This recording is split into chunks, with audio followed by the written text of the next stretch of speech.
still preserved. So, is there a merit in relooking at our society from that point of view?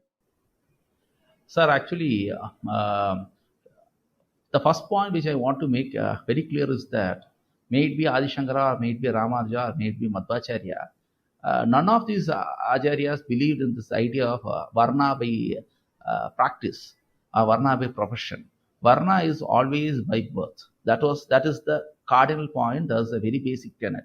And in the commentaries on Bhagavad Gita, in their commentary on Abhasutra Adhikarana of Brahma Sutra, they have insisted this point very much. This is one thing. And the second thing is that whether a person follows his Varna duty, that is the second thing. And in that is a very tricky question, because for a Brahmin, it is very difficult. For a Brahmin or Kshatriya, it is very difficult to practice his Varna duty in, what to say, the independent India, because the system has changed. Now we live in a democracy. Maybe for a Vaishya or Shudra, it is very easy, because still we can do business and still there is service sector. So the society, viewing the society from the aspect of Varna and all those things, see, what I want to do is, I want to focus this Varna thing within the religious sphere.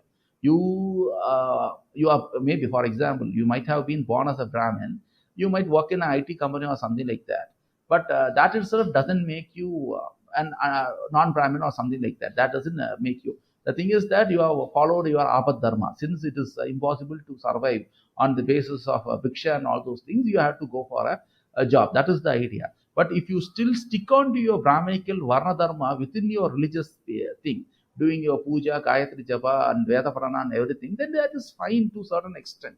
So I think that to be very realistic, we can only think of this thing. We cannot, what to say, think that the entire system should be taken back, or entire system should be viewed in terms of each Varna doing only their assigned duty. If a Brahmin is being a Vedic Pandit, or he is doing Munjavruti, or he is being Archaka, I salute him, because he is not really, what to say, he is doing his Varna Dharma, Varna and Ashrama Dharma.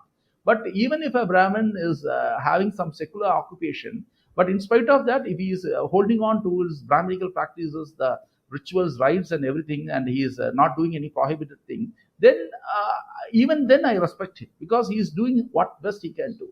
So that contention, satisfaction, everything is there. This is how I rather look at Varna as a religious thing rather a social thing. Not, I don't equate that, what to say. There was a occupation based, profession based classification, this and that. I see it as a religious thing. I see the Varna Dharma as a sort of a religious duty. And most of the commentators of Bhagavad Gita have seen like that. So the answer might not be a very direct one, but I don't know how to give a clear cut answer. This is my perspective.